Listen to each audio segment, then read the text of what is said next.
viciada aqui é só pentada.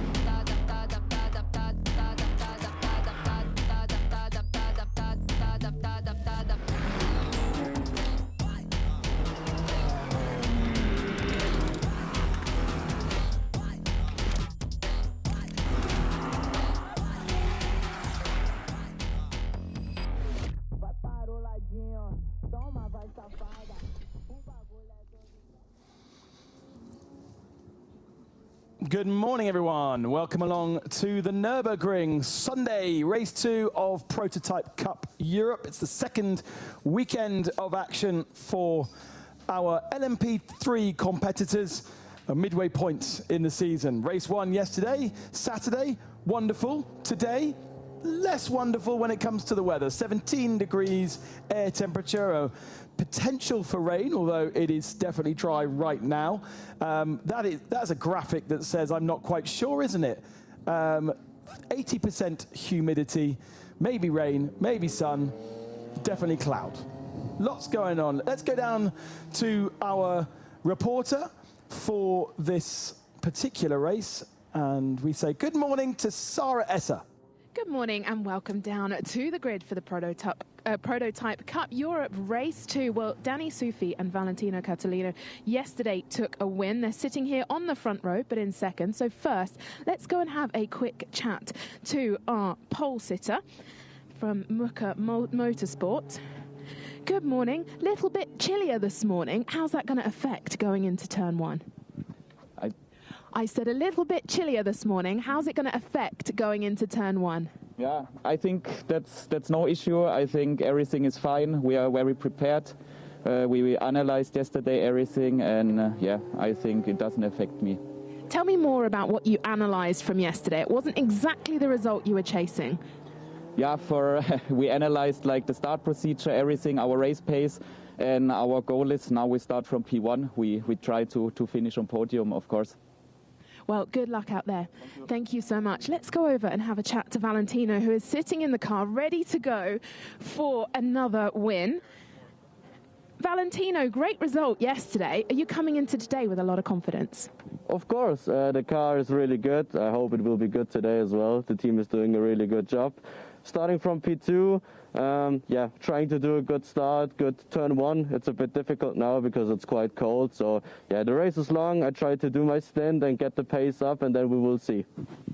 It's a little bit windier out here today. Can you tell me how that feels on the car, and are there any particular corners where it's more impactful? Yeah, especially the quick corners. The car gets a little bit more loosey-goosey on the rear. So, yeah, and it's also a bit colder, so we need to warm up the tires a little bit better. Yeah, we'll see. The car is still good, I think, and we will push. We saw lots of flat spotting yesterday and lockups. Can you tell us why that may have been? I mean, everyone is pushing, I guess, so we try to go on the limit, and yeah, then when you try to brake later and later, it gets a little bit difficult sometimes. So I think today we will see some lockups as well, hopefully not me. So yeah, let's see. Well, good luck out there. Well, we're going to go and have a chat. We have 3 types of prototypes out here today, three brands. One of them is the Odess, and we have a beautiful story from the team, the Bulgarian team. Let me see if I can find them a little bit further back. It's the Purple Sector team. Pavel actually met Boris on Instagram and has been coaching him through. Let me see if I can grab a chat with them and see who is starting as well. Let's have a look and see who's in the car. Who have we got in the car here? Good morning. How are you? Can you tell us a little bit about the story that you have behind this team? Yeah, I mean, good morning as well. Odess is a new prototype, which has been recently in the last years, and this year we decided to take a guest start at the Prototype Cup and try to do the rest of the season. So we are working currently on the development on the car, and we are making some progress. Of course, we still have a lot of work to do, but the team is putting a lot of efforts, and I think that slowly we are coming there. It feels a little bit strange. Last year we started from pole and we won the championship here at the Nürburgring. Now we're at the back of the grid, but you know, we like challenges, so yeah, we take it from there. You did. You won last year the prototype when it was the Germany Cup with Danny Sufi. He's right up at the front, actually. Can you tell us the difference in terms of the model of the car? And you said you were out here doing lots of testing in terms of development. Yeah, I mean, every car in LMP3 is a little bit different. Of course, we're running the same engine, the same gearbox, but the aero is different, so you need to find a way to put the car in the right aero window. That's the biggest challenge we have for the moment. Apart from that, the cars are quite similar, so we just have to do a better work, and yeah. Any words of advice for Boris? Boris is really talented. For him, it's the first race, so it's really challenging to understand how these cars also are working. Imagine you do a race directly with the LMP3 car. Most kids are starting with the smaller cars, but yeah, he's doing pretty well. I'm really looking forward to help him to develop his skills. And one last question as we're starting to clear the grid. We have a pit window. How important is it to gain enough time advantage because obviously there's slightly longer pit windows depending on the driver lineup? I mean, in and out lap are quite crucial in this racing, so of course during testing we work a lot on our approach and we try to lose as less time as possible comparing to the single drivers, which are warmed up and they know, you know, how the track is and what are the conditions out there. So yeah, it's pretty important. And at turn one, what's the aim? Stay clean or try and work your way through? At the moment, it's just to stay clean, yeah. Well, good luck, Pavel. Hopefully you'll get that car in a good place for when you hand over to Boris. Let's see who we've got here. We've got the brothers of Emil and Linus Hellberg. Yesterday there was a little bit of a touch. Hello, which Hellberg do I have in here? Who have I got? Emil or Linus? Emil. Emil. How was the dinner conversation last night? There was a little bit of a touch yesterday. No, it was good. It was a small touch, as you say, so we're still friends in the family. And what's the aim today? How much is there brotherly rivalry, or do you share your data? Nah, of course there is a rivalry. This is racing, but we still share everything. So we share data and we share experience on the track, and we try to learn from each other. So it's a family affair. Well, good luck out there, Emil, and we'll be looking to see how the race goes. Well, there we go. We are clearing the grid. Let's get ready for Prototype Cup race number 2 here. Thank you very much, Sarah. 9-car grid for you with 3 different marks. We spoke about the Ades there, Pavel Lefterov, but we've also got the Ligier and the Duquesne LMP3 vehicle. It was a clean affair yesterday with some good racing, actually, as Sarah alluded to, with the two Hellbergs getting very close to each other down into turn 1. Of course, we've got 2 drivers in the majority of the cars, not the Hellbergs. They could, of course, share a car, but that's less fun. So they do it on their own. Pretty much the rest of the field has a teammate, so it will be the driver that got in second yesterday starting today's race. So, for instance, we saw Marcus Pommer yesterday in the middle of the pack, not actually able to make that much progress. He, as the qualifying driver and the starting driver, will start on the pole, so he will have a clear track ahead of him going into turn 1. And this is how the grid looks. Marcus Pommer, as I said, on the pole position, still has the JMS Valentino Calatano car next door to him. Now, that was incredibly fast yesterday in the hands of Danny Sufi, and indeed in Valentino as well. Championship leader is the Aust Motorsport car. Nigel Moore, a guest driver in that car, in 3rd position. Tobias Clausen for the 2nd pink BWT Muka Motorsport machine next up. Zeno Falco is the driver on his own in that car, qualified very well. It took time to get that car up to speed, dropped off a cliff at the end of the race, so it was very, very tricky to drive. Linus Hellberg alongside him, and then brother Emil on the next row alongside Pavel Lefterov. So will be interesting to see what he can do in his Ades. It should be able to push through the field. And at the tail of the field, Louis Hamilton-Smith, who didn't qualify, basically. He was in the gravel trap at the very start of the session, and therefore we'll expect to see that Ligier move through the field as well. Myself, Ben Kosenjuris, and Peter Snowden we'll call you through this first race of the day here at the Nürburgring. We've got Radicals coming up afterwards, and then the second 6 hours of the Michelin 12 hours of the Nürburgring from midday. Morning, Ben. Hello.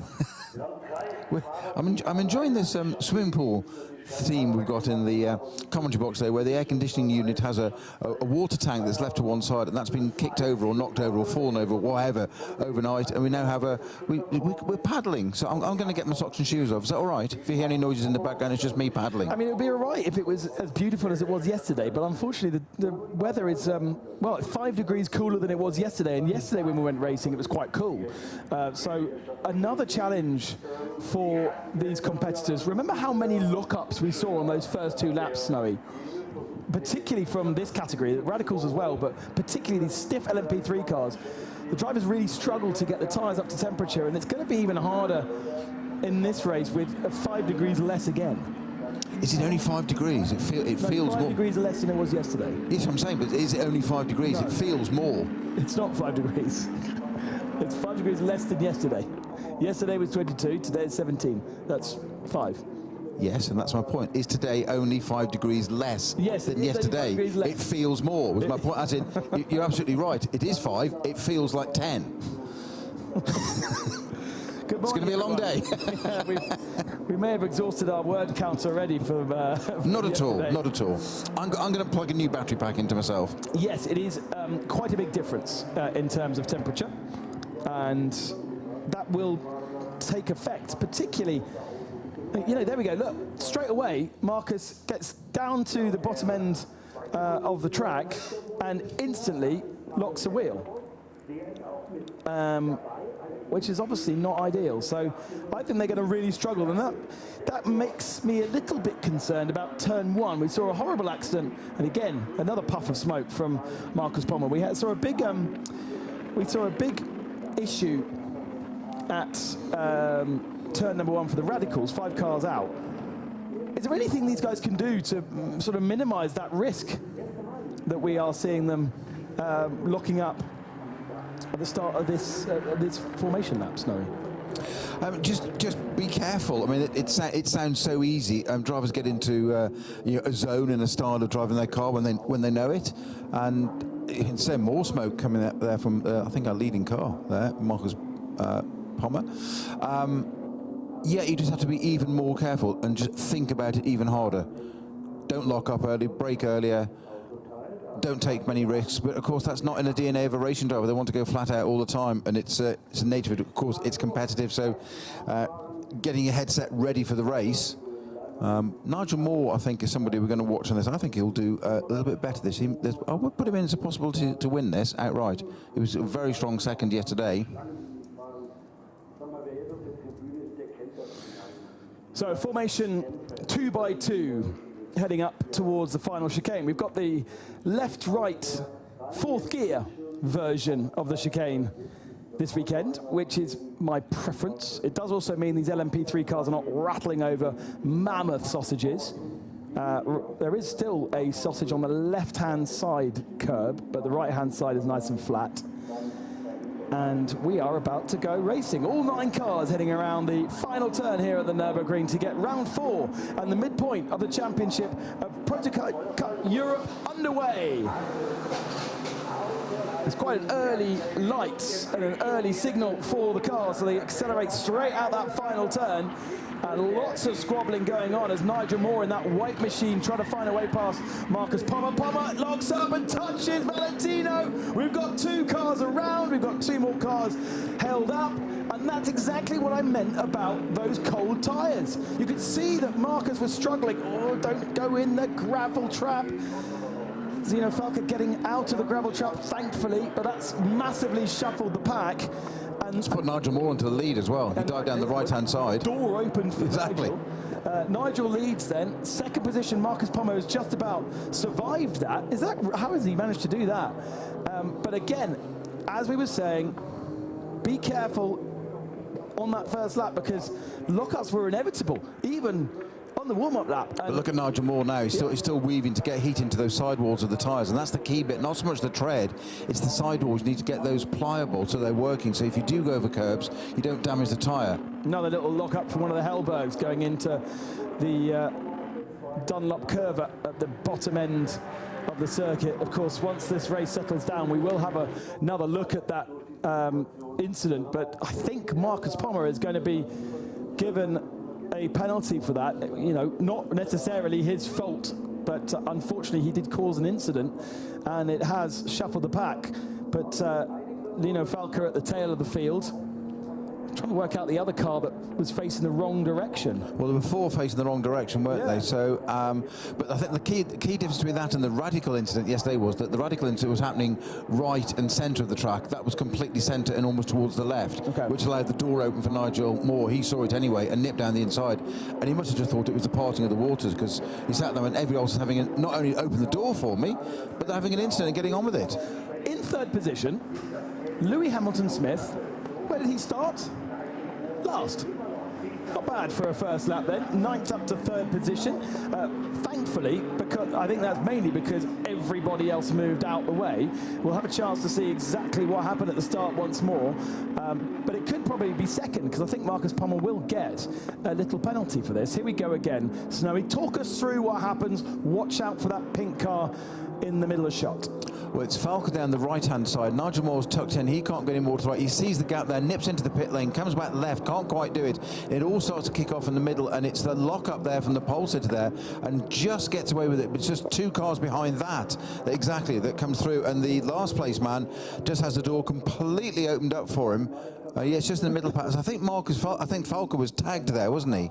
Zeno Falca, my apologies. Yeah. It was Marcus Pommer that got away with it, but Zeno Falca just got tagged, I think, or certainly lost it, started to rotate in the middle of the pack there, and that's the trouble. Once one's going round, everybody's got to try and avoid it, and the gaps you think are there are no longer there. It's just diminishing returns. I mean, all the presents came for Lewis Hamilton-Smith there. It was definitely Christmas Day. All the cars just moved over to the left-hand side, and he had almost purposefully backed off the back of the pack. He was sitting sort of 5-6 car lengths behind everybody else, and that was an intelligent move, because it meant that by doing that, he didn't get caught up in the incident, and he just went through. He's 2.2 seconds off the lead of the race. 2.2 seconds off Marcus Pommer. The start is under investigation, and I think Marcus will get a penalty, which is going to really dent their progress. The other big concern, obviously, was Valentino Catalano. Now, Valentino is our championship leader.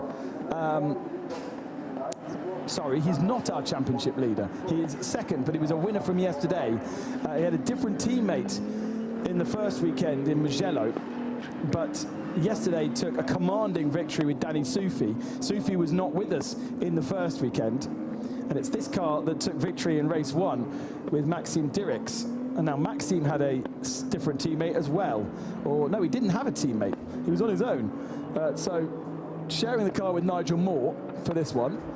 And I think we should see a good performance from the number 3, and that will keep them at the head of the championship. There is a 9-point gap between Maxime Dirix and Valentino Catalano, but advantage Maxime, even though he's not in the car.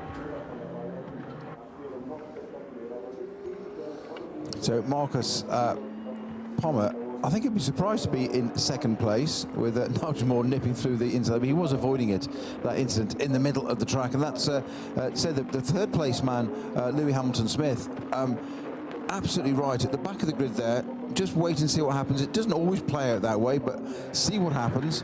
It all kicked off, and he just got absolutely perfect opportunity to dive down the right-hand side, follow Nigel Moore, who managed to get into the lead anyway, and went from last to 3rd in the space of literally turn 1. Quite extraordinary for him. He's now got to maintain that. So Nigel Moore in the Aust Motorsport Ligier, he has set the fastest lap of the race at a 1:54.2 at the moment, considerably quicker actually.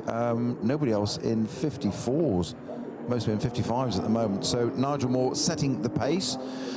Of course, he's going to come across the line in a second now. We'll see if he's got any quicker on this particular lap.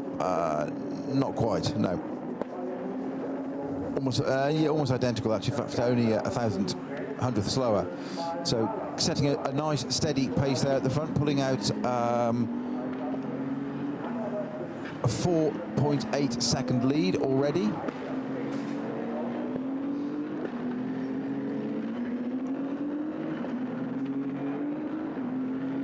Moore and Dirks were second yesterday.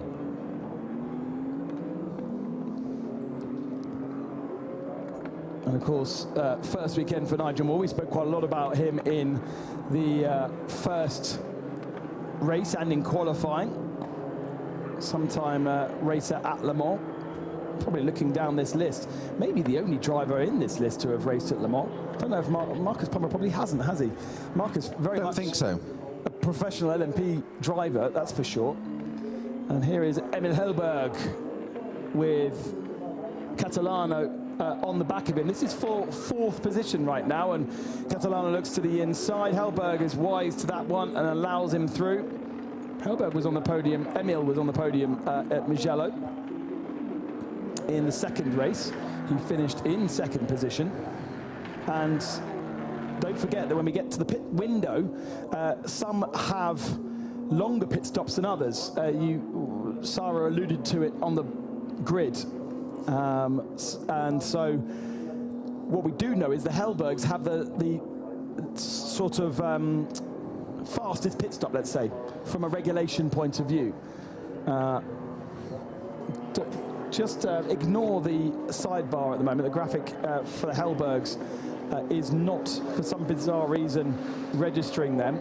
Linus isn't last. Linus is actually in 8th position with Zeno Falca behind, although that might actually, to be fair, that might have changed on track in this last lap. So Zeno Falca now making up some progress. And yes, indeed, actually, fastest lap of the race for Zeno Falca at the tail of the field. So not only did he get past Linus Hellberg, but he also was able to put the fastest lap of the race in. 0.2 of a second faster than this man, Nigel Moore, at the head of the field. Moore will have a pit stop, overall pit stop time, so in and out, of 114 seconds. And that compares to the Hellbergs of 95 seconds. So 20 seconds difference. It means that Nigel needs to create about a 20-second gap over the Hellbergs, although I suppose we know that Maxime is also very strong, so he'll have to do a bit of passing in the second part of the race. Now, I could have sworn that I was saying a few moments ago that Nigel Moore had done a 1:52. It's now corrected to a 1:53.8, and your point that Zeno Falca down at the tail of the field, just ahead of Linus Hellberg, is a 53.6, is the fastest car on the circuit. So I'm not sure where I got that 1:52 from, unless I just made it up. It's a bit early to be making up commentary, isn't it? What's impressive to see is actually the pace of the guys further back. Zeno Falca really impressed me. Do you remember at the end of yesterday's race, it was so, the car was so loose. It's particularly, I mean, I know he was being pushed along, but going through the left, right at the end of the lap, the rear end was stepping out time after time. And now with clear track ahead of him, let's see what Valentino Catalano can do. With Louis Hamilton-Smith ahead of him. We really didn't talk or see anything of Louis Hamilton-Smith because that car was right at the tail of the field yesterday. Looks like they've got a very smart truck, Snowy. Don't know if you've noticed there, the P4 team truck. Yes, it's very cool, isn't it? Very, very smart. Looks like... Are we getting a bit of truck envy? Truck envy, yeah. Truck envy, yes. Yeah.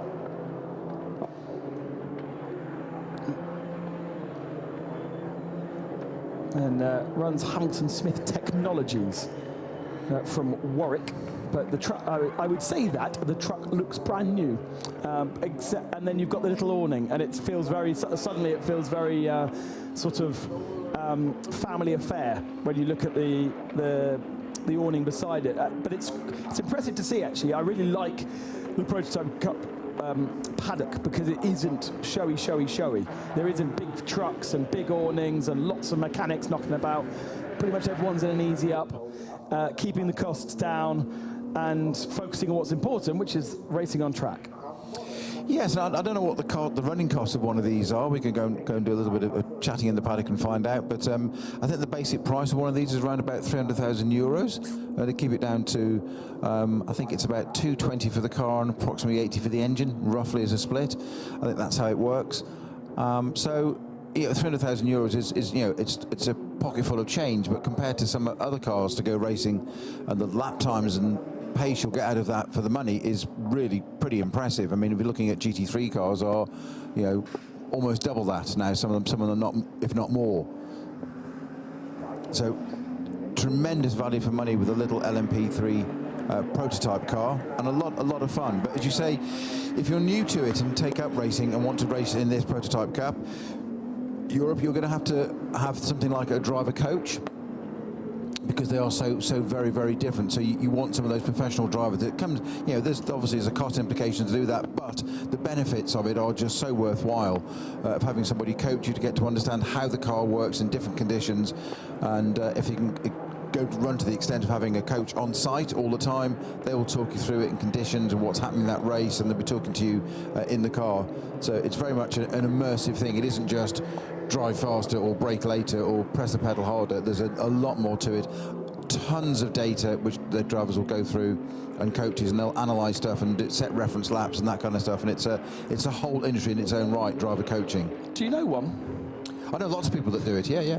No, it's just saying it's one of those things. When you get to a car like this, it's the GT cars are obvious because they're road relatable. We see Ferrari, BMW, Mercedes. It's a car that we can recognise on the road, whereas these are not. They're prototypes at a different level, but the actual cost of the car is a bit less than a current GT3 car, quite a bit less, by half probably. But you still have all the other costs of running it and what else, and where can you run it is the point. So it's great that we've got this series onto the Creventic calendar, and here at Nürburgring Grand Prix circuit for the first time for Creventic. And the really nice thing about the LMP3 regulations is they're quite a stable set of regulations. So, for instance, Lewis Hamilton Smith has had this car since 2019 and has been, so he's got really, really good mileage, and it's still a competitive car since pre-COVID, and has been racing in Ultimate Cup with it, and he's also raced in the Michelin Cup with it, and been all over. And now with this European upgrade for the Prototype Cup, thanks to Creventic, he has now found a home in this 4-round championship, which will go to Monza at the end of July, and then Spa-Francorchamps in September. I think that one in support of the 992 Endurance Cup. So the Monza visit is a sort of a standalone away from Creventic, because there isn't such a race going on, but we will see them in the 992 endurance race at Spa at the start of September, which is a straight through 12-hour race. Well, I mean, two things stand out there for me. What value for money to get 7 seasons out of a car? That is incredible, because we know cars are obsolete sometimes after 1, 2, 3 years, or there's an upgrade or whatever. But that's fabulous value for money. But the second point I'd like to make that you've just raised there, Ben, is what fantastic circuits to go to. You just mentioned there Spa, Monza, Nürburgring we are today. I mean, huge appeal to AM drivers, gentlemen drivers that want to do a bit of fun racing, but with a serious bit of kit at absolutely the most amazing circuits. I mean, Spa, what's not to like about Spa? Nürburgring, the names themselves. Monza, be quick in one of these, very quick. Yeah, I'm curious to know what kind of level of downforce something like this creates. I mean, we know that the LMP2 car is really a go-kart and really doesn't slide around, but you do tend to see these LMP3 cars moving around quite a lot. Oh, and there's a mistake there from Marcus Pommer, I think. Pommer goes into pit lane. He has not yet been given a penalty. And we saw he's got something. There's an issue with that car. He's slowed down way before the 60k line in the pit lane. He's slowed already. So I think something's happened there, and he's dived in. And here comes Valentino Catalano down the inside, up into second position now. But Lewis Hamilton Smith might be able to fight that one back. He's going to be on the outside. He's got to run it around the outside. Can't do it. Trying the switchback. Can't do that either. Sorry, Ben, I cut across you, so I got too excited there. My apologies. Too excited. But what happened to Marcus Pommer? Because not only did when we obviously caught that, but he was off on the side of the circuit. I'm sure he was kicking up the gravel when we cut to him. And an issue on the front left corner, perhaps. We need the camera to go on the other end rather than looking, go to where the mechanic is looking, and we'll be able to see what is going on. But that was a favourite for the race, Marcus Pommer, sharing the car with Mads Larsen. And there is, yes, okay. Yeah, splitter damage. Oh, the wheel's loose, wow. broken track rod. Track rod. Steering or something. It's got, yeah, so we were absolutely right. I think on that curb it either broken or something. We saw that little bit of smoke, which was obviously that front left wheel. It's pointing in a different direction to the other wheel, which is not ideal. Now, is that from the lap 1 contact? Incredibly, look at the turning vane underneath the light there. That hasn't been touched at all. So the splitter's damaged. The steering arm is damaged, and look once again. Yeah, I mean, that's quite a hefty contact, isn't it, into the side of Valentino, and Zeno Falco was the other one that spun on his own and then causing a little bit of a traffic jam, but that is enough to break the front left corner. So it's taking the impact on the actual wheel.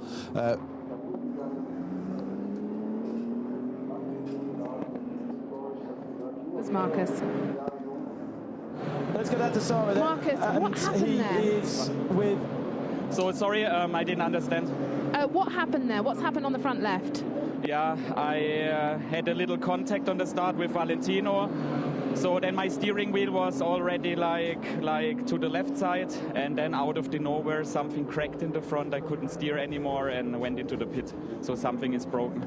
And it's not possible to fix it? No, it's not possible. Sorry that this has been the end to your race. It was a really good start and a good qualifying, but looking ahead to, I think Spa is next. No, the next race is Monza. Yes, I'm looking forward to make our first podium, so let's see. Well, good luck then. Thank you. Sorry about today.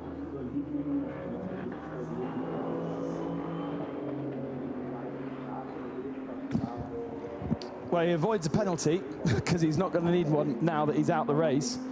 But that's a real shame for Marcus Pommer. Ultimately, it was an error from him going into turn number 1, which has caused the damage. Yeah, particularly bad for Mads, because Mads now misses out in driving the car. And you are here, of course, to share your car, to get your car to the point where it can be shared.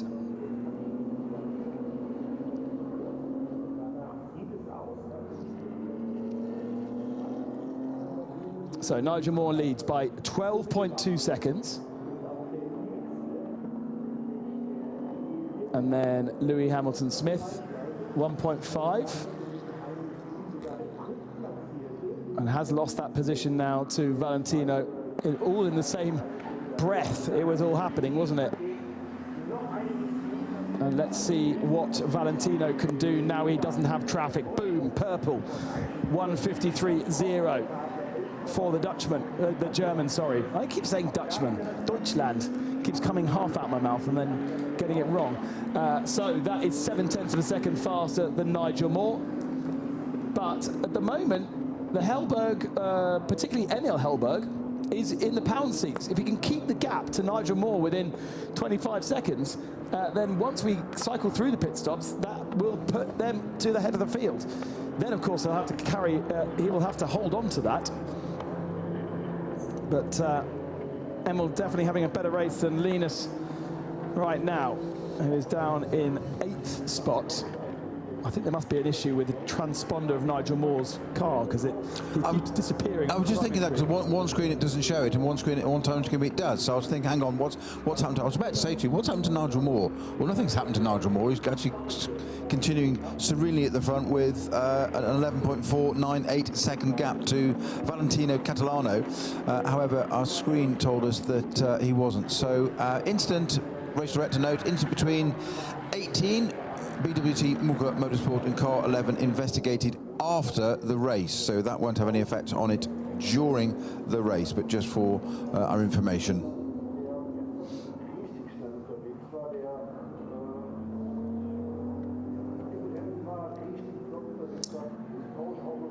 So this is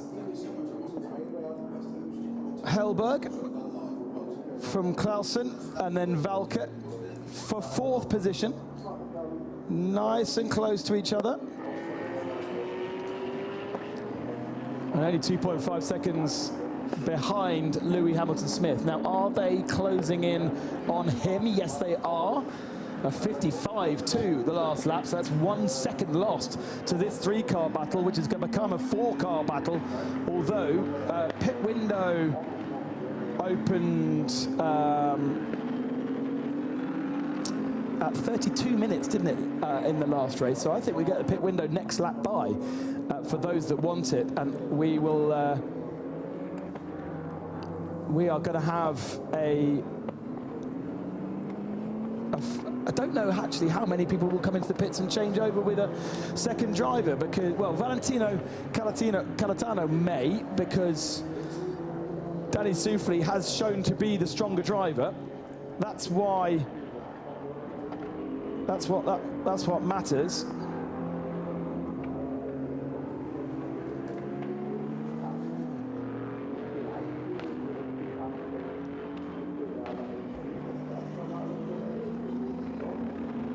And yeah, there we go, pit window open. So 32-0.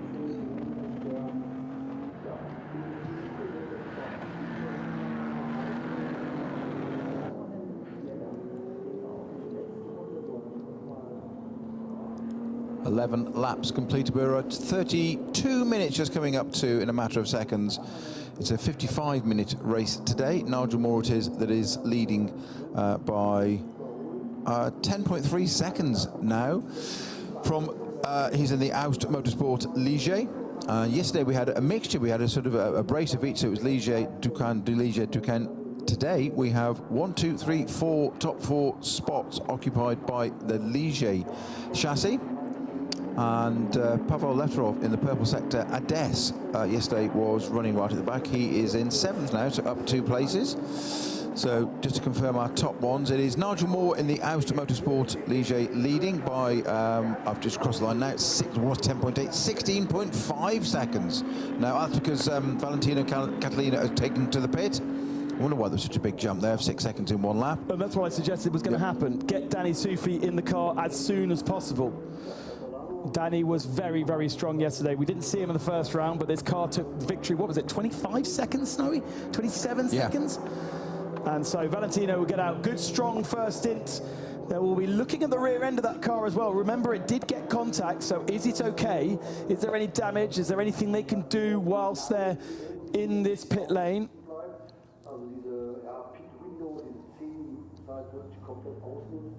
So Lewis Hamilton-Smith in the P4 racing is ironically P3. He needs to know his place, doesn't he? I'm joking. It's humour. Ben's looking at me in a way. Don't say that.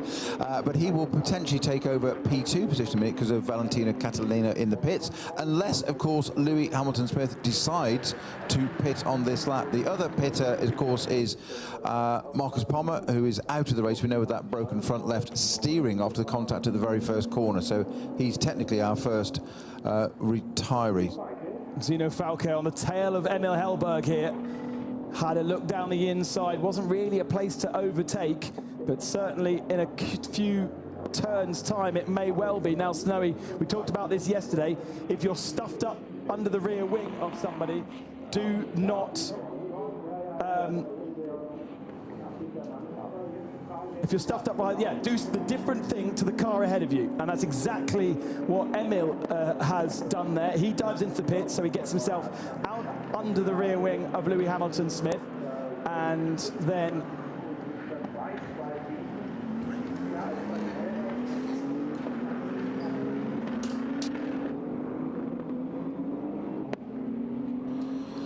so we've got here Emil Hellberg is in the pits now, and it's from the LA Racing. It is Nigel Moore, Lewis Hamilton-Smith. I said he'd get to P2 in the P4 racing car.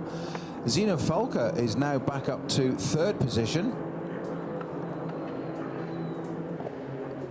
And on our outlaps, we have Matthias Pruschkel in the BWT Muka Motorsport entry, and Linus Hellberg in the LA Racing are on their outlaps, having done their pits already. And of course, Marcus Pommer is our only retiree so far. So the front-running cars owe us pit stops. That's pretty crucial to where we are. We are a 55-minute race today. We are just under 29 minutes into this second of our Prototype Cup Europe Race 2 this weekend.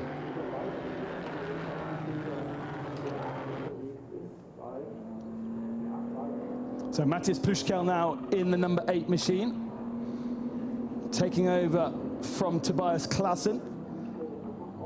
Nigel Moore stays aboard the number 3, stays at the head of the field. The two Hellbergs with those shorter pit stops, remember, they're 20 seconds shorter than our successful drivers yesterday. And out they go back onto the circuit. That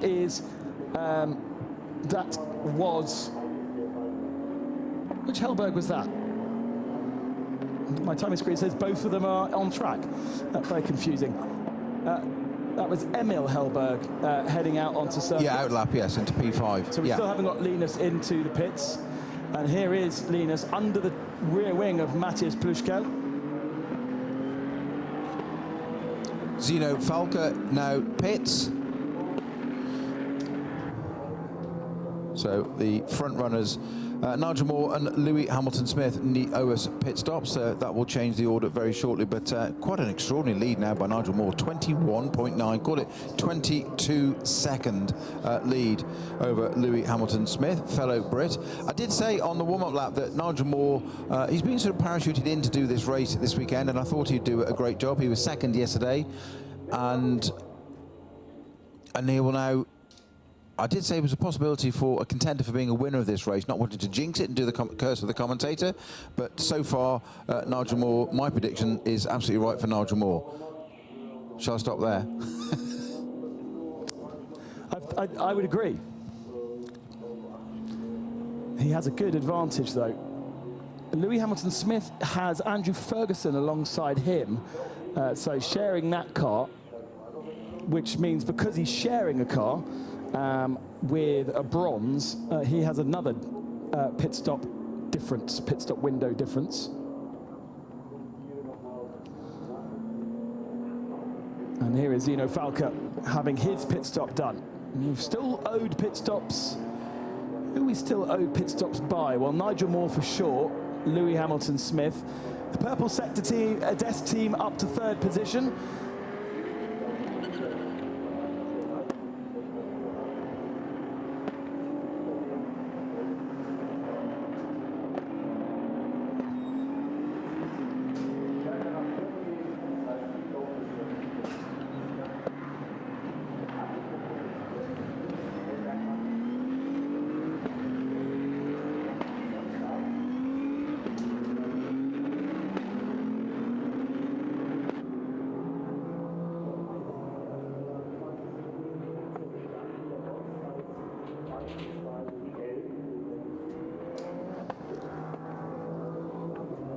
Nigel Moore leads, Louis Hamilton-Smith in 2nd position. The gap on that last lap, though, come down to 15 seconds. So what has happened there? Nigel has had a really slow lap. Whether he's got caught in traffic or not, he has lost 6 seconds to Louis Hamilton-Smith. Pavel Lefterov comes into the pits. Oh, no, it was a slow lap because he's come into the pits. That makes more sense. Yeah. So just leaving P4 Racing out on circuit now. A long pit stop, don't forget, from Nigel Moore.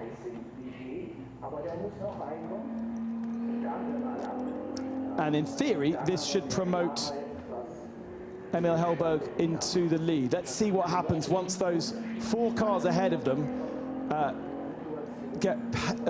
have their pit stops. Penalty lap? What's a penalty lap? Zeno Falca being awarded a penalty lap. Now that's a thing you hear in motorbikes. Now, would that be anything to do with the incident at the first corner? Because I don't think he was. I think he was a victim of that as opposed to a cause. And that's the only thing I can see that's related to it. I might be going down a complete rabbit hole there, but I don't think he's done anything else wrong. That's the only thing I can conclude at the moment. I could be completely wrong. I usually am.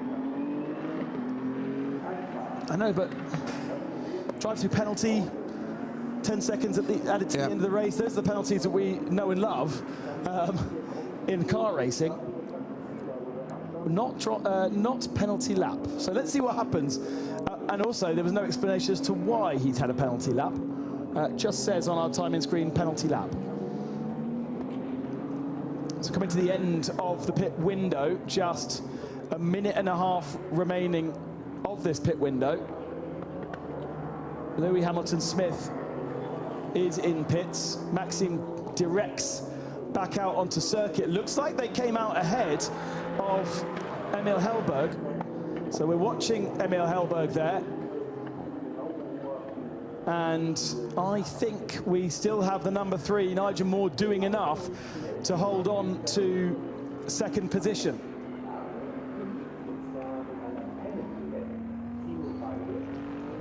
Here is the 49, so this is Zeno Falke. And fresh out the pits with that penalty lap, whatever that is. Has it been added to his race time? I literally can't work out what's... I'm a bit lost, Snowy, I'm a bit lost. Lewis Hamilton-Smith in the box then, and he has handed over to Andrew Ferguson. And once we get them back out onto circuit, we can then establish an order. Yeah, so we're just under 23 minutes to go, so over halfway through. It'll settle down in a moment, to say, when we've got on our out laps. The out motorsport entry that was driven by Nigel Moore leading is handed over to Maxime Drixix, and he will be on, he's on an out lap now, as is Boris Yonchev in the purple sector Ades. He is on his out lap too. Lewis Hamilton-Smith in the P4 racing entry will drop back into where the name suggests. Fairly shortly, he has just left the pits. He is on an out lap, so he's driving that car single-handedly. Lewis Hamilton-Smith, no driver change? Well, no, it shouldn't be a driver change. It should be Andrew Ferguson. Ah, okay. Well, that's the person that was on the entry list. Whether that is still the same. We do have 2 separate timing screens operating here, both of which are saying Lewis Hamilton-Smith is still aboard that car. So whether that is just not yet updated, everything else has worked. Here is our leader, Maxime Directs. Now, Maxime has 4.2 seconds over Emil Hellberg, but watch out for Danny Soufi in third position, because he'll be moving up through the field, no doubt. Was a good second faster than everybody else. Matthias Pluschkel at the moment has the fastest lap of the race, though, with a 52.3.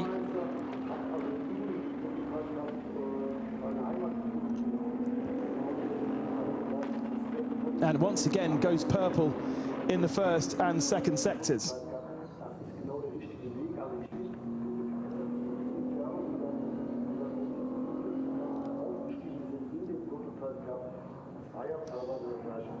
So, Matthias Pluschkel in the 5. In the 8, sorry, in 5th position. Linus Hellberg in 6th. Zeno Falke in 7th. And one retirement is the other BWT Muka Motorsport machine. Now, timing screens start to sort themselves out and give us an actual order with the 27 car out on circuit.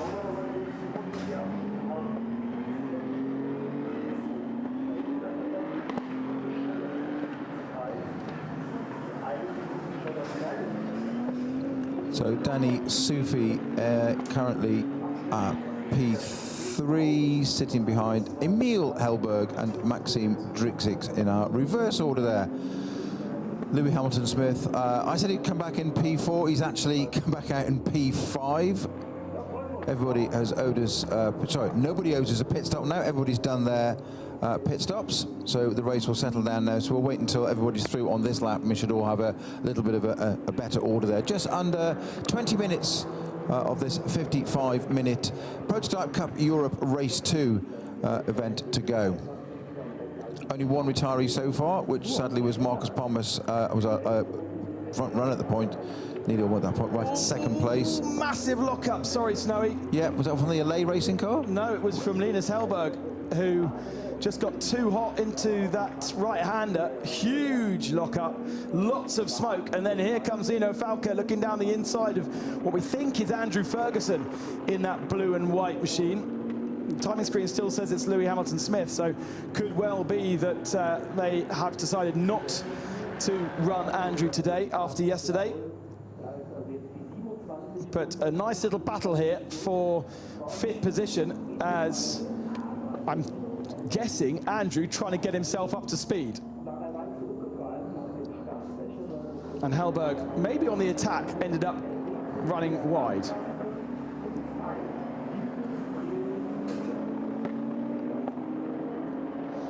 Zino Falco looking to the inside into this long, fast chicane at the end of the lap. Not the F1 stop and start, but the more flowy. Problem with the more flowy. Oh, that was a snatch. Wow. Down the inside through the final turn. Zino Falco absolutely taking advantage of a slightly snoozy Andrew Ferguson. And it is now confirmed as Andrew Ferguson in the car. Here comes down the inside Linus Hellberg into turn number 1.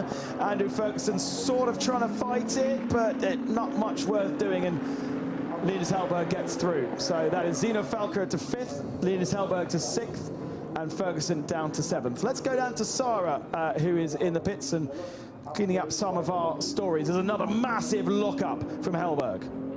Valentino, there was a bit of a touch on track. Let me know what happened from your perspective. I had a really good start from the outside. I was in front. I had a good braking. Then on the inside, I saw someone locking up. And then I made my steering wheel straight, tried to go as wide as possible, but still got hit. Really unfortunate, but at least I could overtake the cars back again and bring the car in P2. The car still feels good, no damage. So yeah, I think Danny is pushing now. He's quick, and let's see what is possible with 17 minutes left to go. Well, thank you so much for the update, Valentino. Good luck for the last section of the race. Thank you very much. Yeah, disappointing for the contact at turn number 1, but it's not over at all. Here we have Danny Sufi in 3rd position, Matthias Plüschkel in 4th. Only a second separating them, and Matthias looking way stronger than we saw him yesterday. And Danny, maybe something to do with tyres? It might just be that the cooler temperatures you mentioned, was it 5 degrees cooler you said today? Might just make the car work better, operate better, may suit his driving style more, but absolutely, as you point out quite correctly, Ben, a much better, a much stronger performance today. Maybe he's had 3 Weetabix this morning. I don't know the tyre regulations of this championship specifically, but I imagine that there is some sort of tyre roll-on from one event to the next, and at some point you have to use a used set of tyres, and therefore potentially yesterday new set and today old set. Here's this lock-up, a really big lock-up from Linus Hellberg in the middle car here. Yes, and interesting, it looks like, just seeing that slow-mo, it looks like it was the front left that locked up, and it carried on for a long time, trading out through the diffuser, doing a great job of demonstrating its job with airflow through, like it was in a wind tunnel for us, explaining precisely to us very visually what a diffuser does. But if that was the front left, that's going to be a massive flat spot on that tyre now. Well, we saw about 3 corners later, as we were throwing down to pit lane, that he did exactly the same thing again, going into turn number 3. And it caught on that left front tyre. Early in their motorsports careers, the 2 Hellbergs, I imagine there's high ambitions from the 2 brothers, potentially Le Mans being the target, I imagine. You can see that natural trajectory, can't you? Road to Le Mans, something like that. Maybe even actual Le Mans itself. It's got to be a way to go, because that's you either do this for fun. We were talking about the cost of running one of these cars or buying one of these cars, and it's a prototype car for, in terms of motorsport, incredible value for money. Certainly what it will do, it's a proper built racing car. What do you do with it? Do you just continue doing this series, or do you have an ambition, depending where you are in life and what you want to do, and of course the budget you've got, but do you want to go and do something like Le Mans? That's got to be the ultimate, hasn't it, to go and do the ultimate halo of the Le Mans 24-hour race. Some people just want to just go and do it and just be part of it and say they've done it.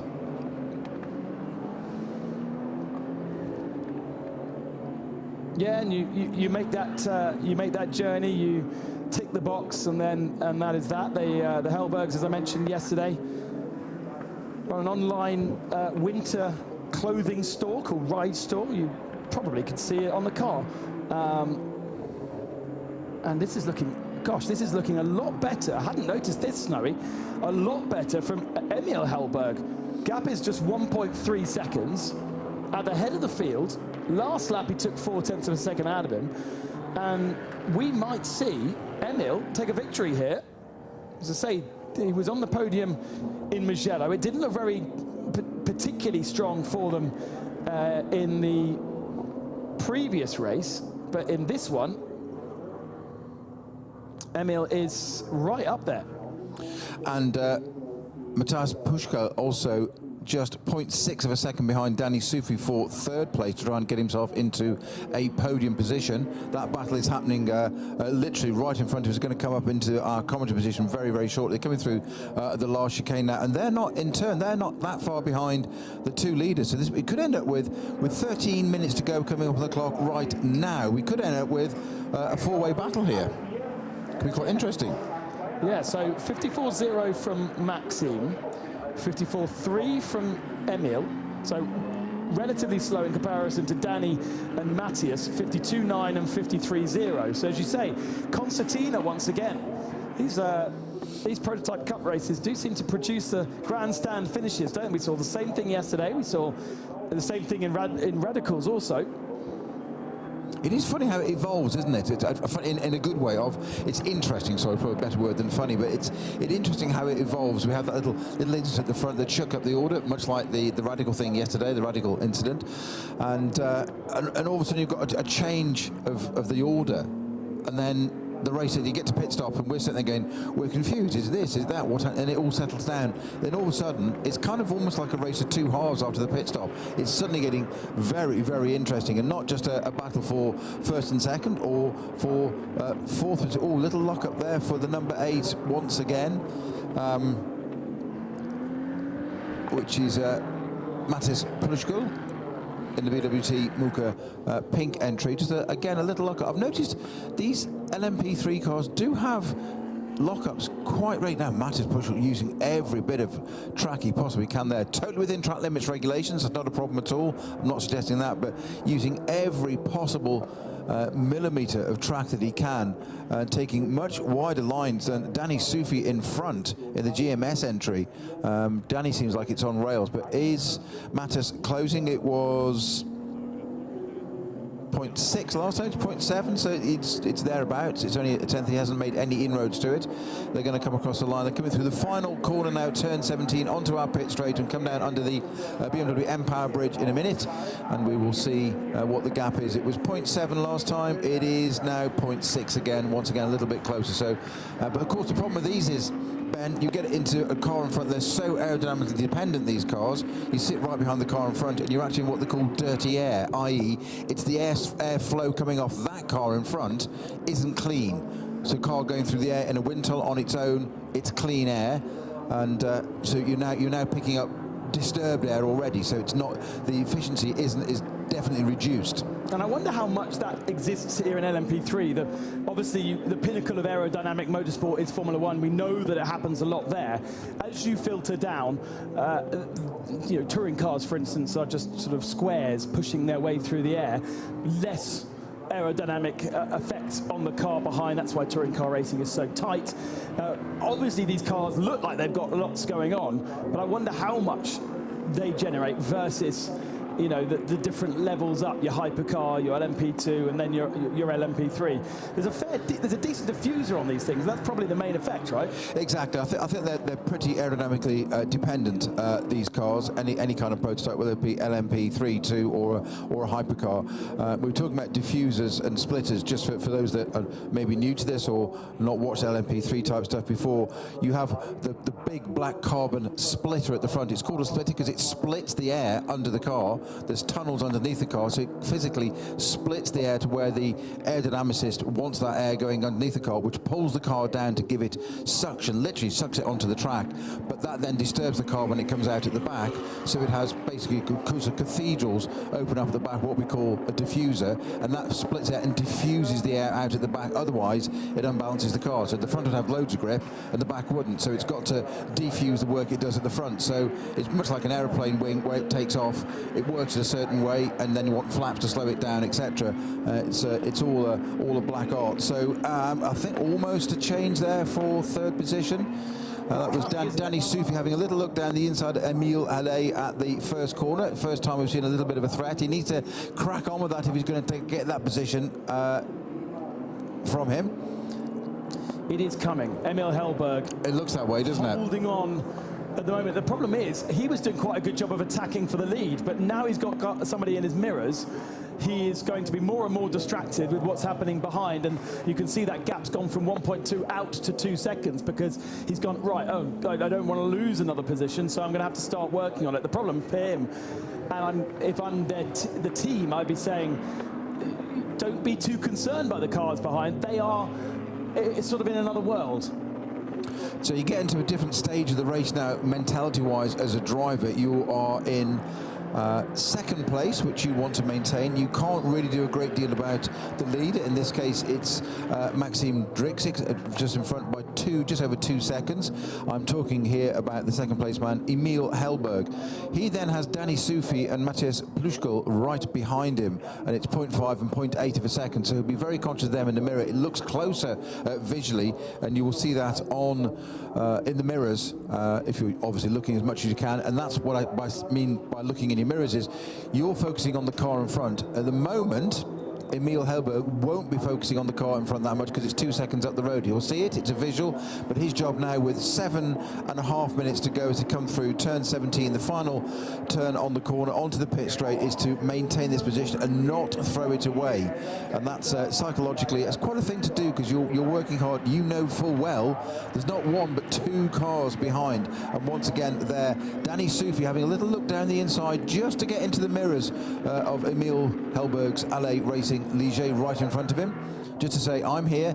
Now, this is the first time I've seen a little bit of a run here for Danny Soufi through the Mercedes arena. He's got a little bit closer now, can't do anything about it, but the trouble is here, through the technical bits, it's not affecting the air so much. He can get a little bit closer, but when he comes out onto the straight here and he's got dirty air from the car in front, that's when it won't work as well. It certainly won't have the grip on the exit, and you'll find the car hard work. So it's frustrating for you chasing somebody, because you get closer and you've got that sense of, I can almost do it, but you've almost got to do it under the brakes because that's when the aero is least affecting the car. Down towards the Dunlop hairpin. This is one of the opportunities where you can, if you are close enough and far enough alongside, stick it down the inside. The problem there, though, is because of the way the circuit banks, you tend to turn into that corner early, and that then shuts off that braking zone and the opportunity to get down the inside. And we've heard it across all the different racing series that we've got here this weekend. This place is not an easy place to overtake, and I think that's what made our first 6 hours of Nürburgring in the GT3 category so interesting, because it's actually quite hard. Now I'm going to put myself inside the number 8 car, Matthias Pluschkel. And what would I be thinking at the moment? I would be hoping Danny Soufi makes a lunge on Emil Hellberg and makes a mistake and gets it wrong. No disrespect, that's what racing drivers do and that's how they think. Let him make the mistake, let him create the situation that he can take advantage of both. That's what it's now, this is the closest time I've seen Danny Soufi through the final turn. He's got a really good run down the pit straight. He's probably going to dive down. Indeed, Emil Hellberg is protecting, diving to the right-hand side, keeping it inside there, making sure Danny Soufi can't do it. He's going to be a lunge down the inside from Danny Soufi. He's got the job done exactly as I predicted a lap ago. He's got the job done. Emil had to let that one go, so he's got the job done, and now that means that Matthias Pluschkel's got all the work to do, because he was hoping those two might come together or just distract one another enough that he could take advantage of that. He can't. That's happened now. Danny Soufi to perfection. Just look at that through the Mercedes arena. Matthias Pluschkel right under the rear wing, almost kissing the diffuser of that car in front. And this is a good opportunity as well, because there's a decent braking zone into this next left-hander, but much like the Dunlop curve, it's again banked, and so you turn turn in a little bit earlier, and that means that opportunity shuts off. But Plushkel is as fast as Danny Soufli, and what he doesn't want to happen is he sits behind Hellberg while Soufli disappears up the road. Exactly. He was hoping for that to work out in his favour. It hasn't. It's worked out in Danny Soufli's favour. So he's now been left holding the baby, as it were. So he's got to get this job done. Down that downhill bit. Remember, gravity is your friend. So it's working against you there. Downhill, you've got to brake that a little bit more precisely. Having a good look down the inside there. Mateusz Puchkal flashing his light furiously at Emil Hellberg in front, trying to distract him, doing everything distracting. Meanwhile, he will see just ahead that Danny Soufli has made good his escape and disappeared up the road effectively. And we've got just under 4 minutes to go, so there's only going to be about 3 laps of this left. He's got to get on with this if he's going to claim this position. Well, and also, don't forget that they still have a second to 2 seconds a lap in hand over Max, and obviously Maxime is leading this race. They want to take points out of him for the championship, particularly Danny Soufli, who that car is the main championship challenger to Maxime Direks. So Danny has done a good job to clear through. He's taken a second out of the Alps Motorsport leader on that last lap. He's probably got 2 more laps to get it done, but what whole extra lap Mateusz Puchkal has sat behind Emil Hellberg. He has now pretty much sealed the deal that he is not going to be able to take the win. It seems that way, but it's going to be who's going to be on the final step of the podium. Is it going to be Emil Hellberg in the LA Racing Ligier, or is it going to be Mateusz Puchkal in the BWT Muka Duquesne? One of these brands is going to be on the podium at the moment.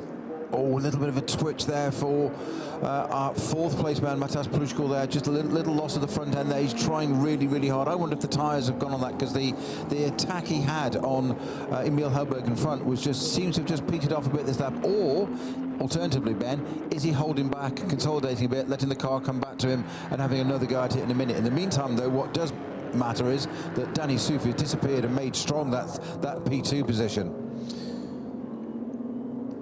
Hellberg has had a podium in Mugello, so in the first weekend of action in Prototype Cup Europe was second. At the moment holds on to 3rd, but to all 4 cars pretty much in the same camera shot.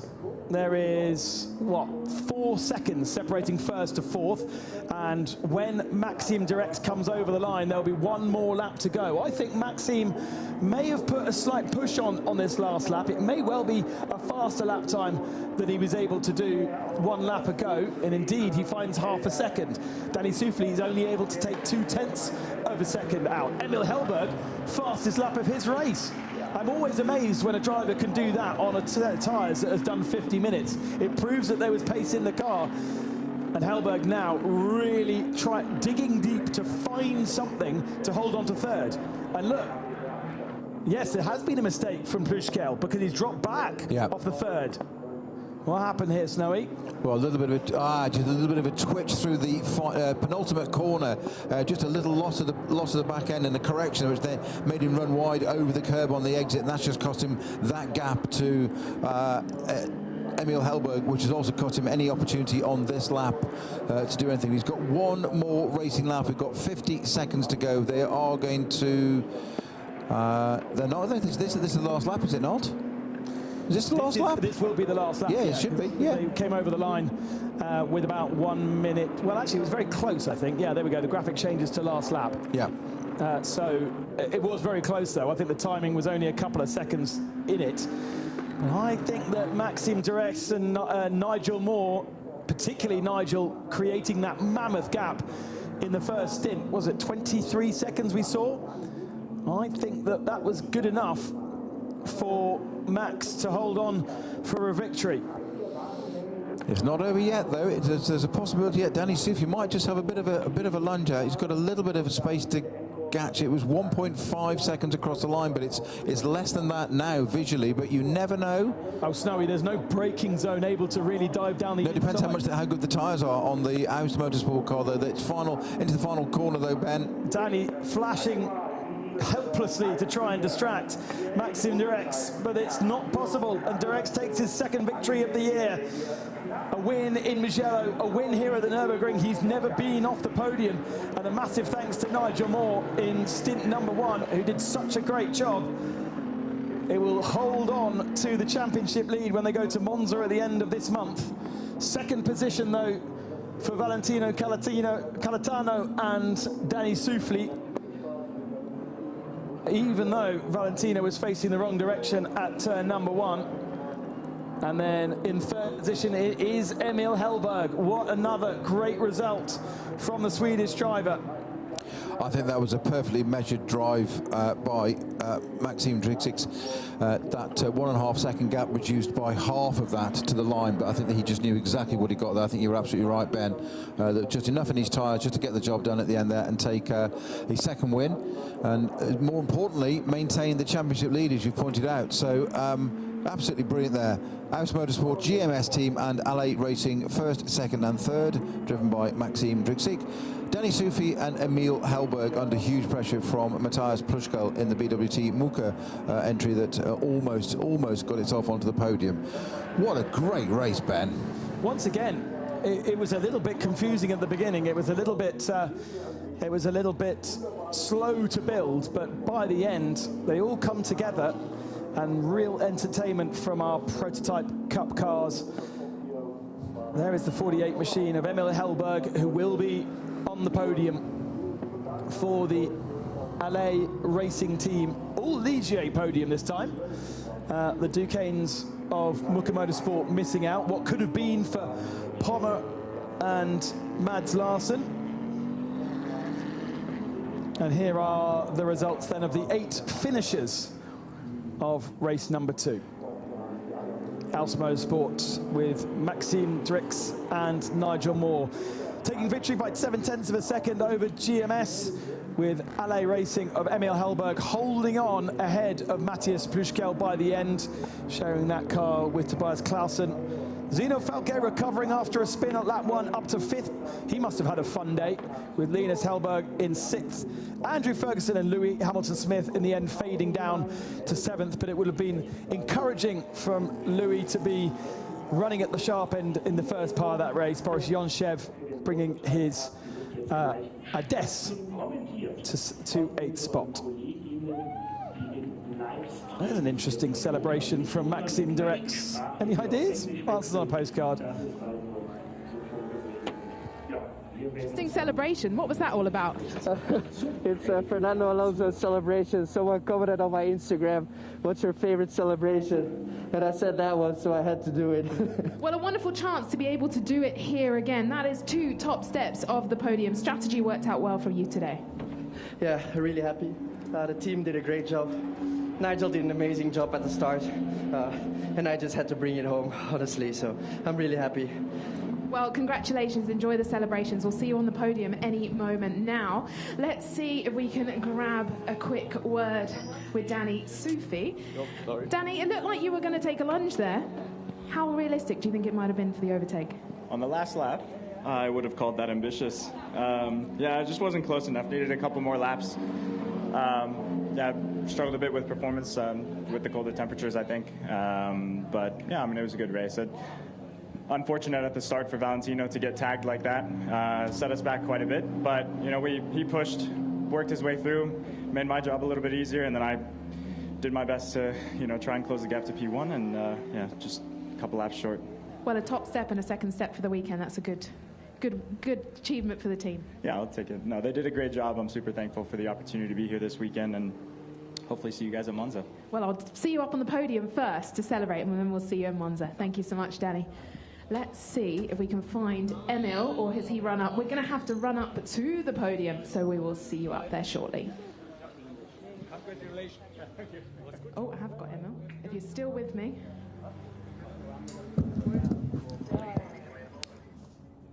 Let's go back down to Sarah, who was with another of our drivers, third of the podium. Walk up to the podium and we can have a word as we go together. Should we talk as we go together up to the podium, Emil? Let's hopefully it will work. Let's see. Well, congratulations, another podium for you. Had one in Mugello, second. You had a bit of a contact yesterday, but better result today. Yeah, today was much better, especially the setup of the car was a lot better today. I lost my fronts completely yesterday, so I was a sitting duck the last 5 laps, but this time they held up, and yeah, I managed the podium, so I'm happy. Well, congratulations. We will see you up on the podium very, very shortly. For sure, for sure. Thank you.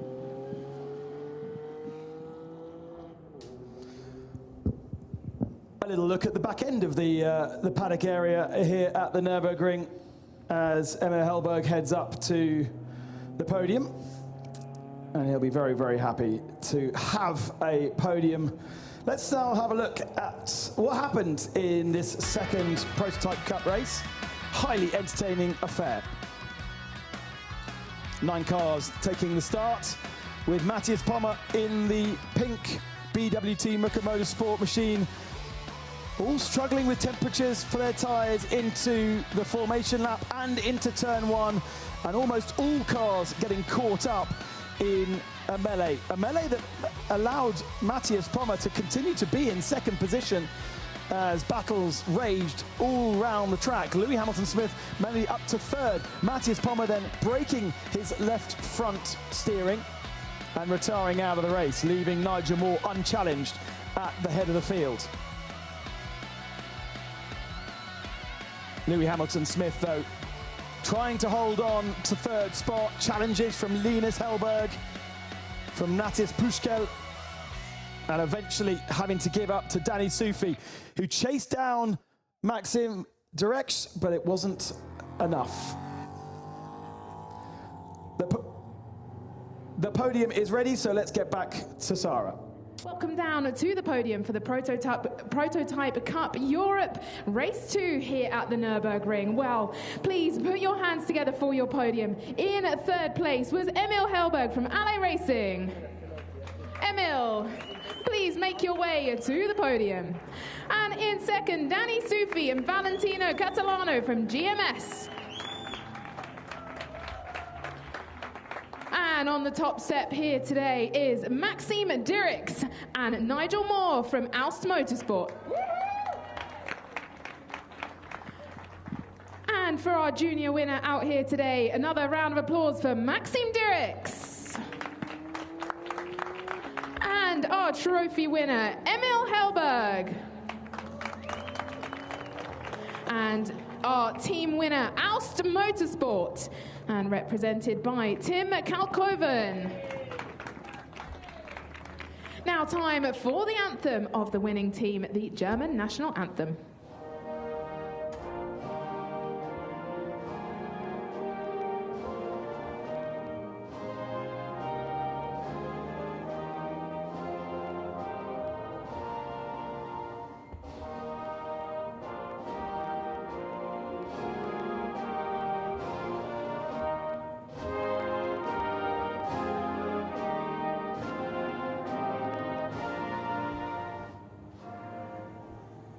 And to present the trophies, please welcome to the podium Julien from Michelin Motorsport. Again, our third place, Emil Hellberg. He took a second out in Mugello, had a little touch in the race yesterday with his brother, but here he is on the podium again. And in second place, Danny Sufi and Valentino Catalano. They did take the win in race number 3 yesterday here at the Nürburgring. And this time on the second step. And to our winners, podium in Mugello, out in race 1, now podium again. Maxime Dirks, joined this time by Nigel Moore. And gents, if you can raise those trophies nice and high. Emil, raise that trophy as well. Smile for the camera.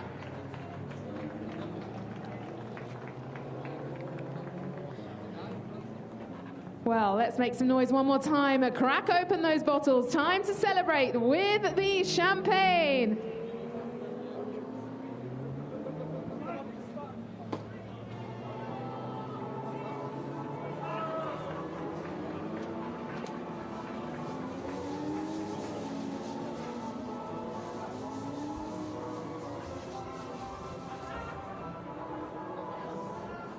Just trying to avoid all the champagne celebrations. Do not come near me, Maxime. I've got a long day to go. Well, look down here. We've got all of our fans. We will see you back out for the Prototype Cup Europe in Monza.